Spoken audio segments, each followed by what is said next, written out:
things I want to also highlight, you did end up playing in the Atlantic League, which, guys are getting picked up left and right, to affiliate ball. You have played in the American Association. So, what are, kind of, if you were to just describe the different levels, of talent and atmosphere and all that of each league, what are the Yeah, differences? man. Just starting from the top, or what I would deem as your most veteran league. You got guys, all through the big leagues, AAA. Like this is their livelihood. Like they got paid big bucks to play this game. And are still playing. So that's in the Atlantic League. That's where I think that's where the professionalism. Like I already had an amount of professionalism, but to now see it like characterizes, people's families and livelihoods. Like this is their plate. So I got to see that aspect of, they're traveling with their family.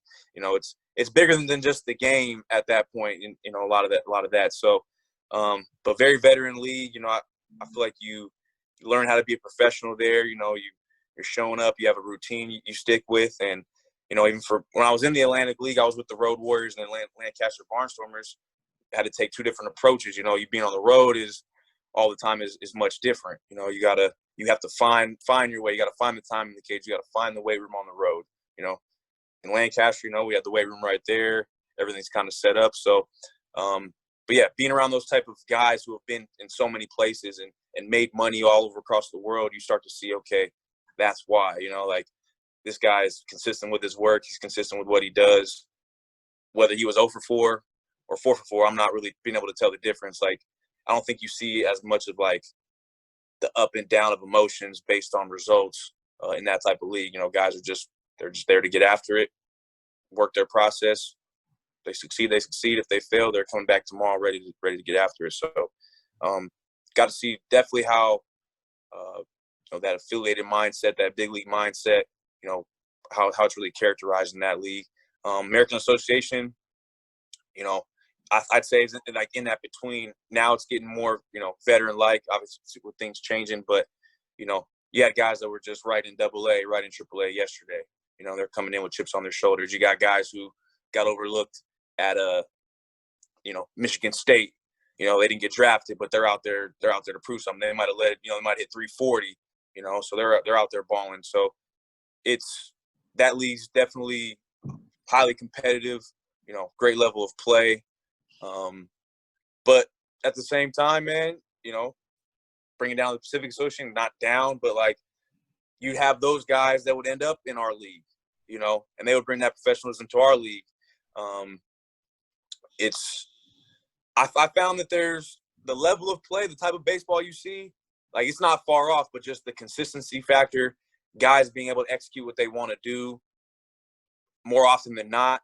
That's what you would see, in Atlantic and American Association. But as far as the pack goes, man, like, I don't know, man. I always accredit it to being a high level of baseball, man. When you're playing 4 teams consistently, you know each other, they know you.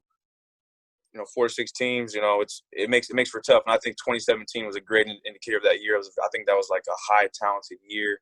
Lot of veteran guys, and they're playing each other all the time. So the adjustments got to happen, frequently. So, but yeah, that's the range I would give it.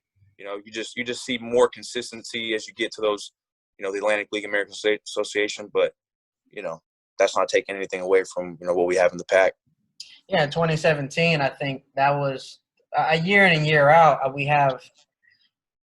We've faced teams that I've felt have always been highly talented. Where we had Aaron Miles in Pittsburgh, who was always recruiting, Guys, AA straight high guys. A players. Coming off the bump, 95 to 98. It's a high level of baseball. I think to a point, what was tough for us is that we didn't have the brand new stadium lights, right? But The you have resources, guys, yeah. but you have guys still throwing 95, which makes a different sound when you're at the plate. Oh yeah. So then you have to, and you're facing people like, Sammy Gervasio, who was in the big leagues, who has a wipeout slider, right? But I love to hear just, players who made it to that high level. to really see what the difference is. And what I'm hearing, it's just about consistency. That the talent's there.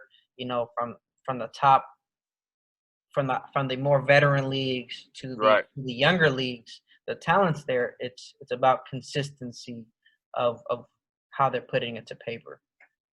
I think, like you said, I think that's how you can just compare the leagues. It's just like a level of experience. You know what I mean? The game is the game. Baseball is baseball. You got to catch it. You got to throw it. Those guys have just done it for more years in different places. But that's not to say like, oh, man, his stuff's better. Like, there's guys doing some, throw that thing in the pack. But, just like you said, it's all about them being able to do what they want to do when they want to do it. Bottom line. Yeah. One other guy that I always remember. I've always wanted to be a speed guy, which I've never been able to do. And so I'd always watch players like you. And there's another guy who always stood out to me, Darian Sanford. Yeah. Right. I remember watching this guy this year. I think this was 2015. I was playing shortstop. I think it was a two hopper to short, hit the high grass in Vallejo, bang bang, safe. And I think he ended up going on that year and stealing 100 bags. But yeah, it was 99, but that's what I'm saying. That's why I always look at my bags as like, man, I didn't steal nothing because I had that guy steal. I stole 35. He stole 99. Like every time he was on base, it was 2 bags. Like. And I actually got a chance to play with him, man, and learn like his mentality. Like, I'm going, bro. Like I don't care. Like situation doesn't matter. Like I'm going, and he was that fast too. So. Yeah, how his legs never got tired. It's amazing. It's just he would always every step was just a good step. It didn't matter. He may not always felt that way, but he swears by his box jumps. You keep those legs active, bro. You're good every day. But yeah, that's a good friend of mine. To this day, and we always talk about that. But yeah, exactly. Like that's when you realize, okay, like there's speed everywhere. Like this dude, he's a guy. Like I don't know if there's many people faster than him in the league today. So and from there, from Vallejo, what did he do? He went to the Atlantic League, showed out there, and then he gets picked up by the Nationals. So it's like, how many times have we seen that story out of the Pacific Association? Yeah, guys get their start there, but they don't finish there. You know what I'm saying? Yeah, last year I think. Well, I know last year we broke a Pacific Association record. We had 13 guys called up, 3 of them to affiliate ball clubs, and the other 10 ended up going to either the American Association, Frontier League, or the Atlantic League. So, just the caliber of baseball.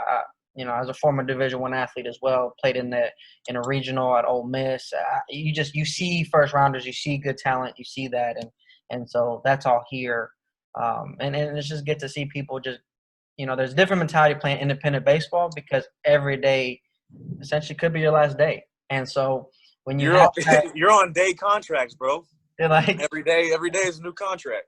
So, it's with that mentality, imagine going to work where this is literally the only day you have to worry about, but it's so hard because you are worried, you are trying to plan for the rest of the week, but you can't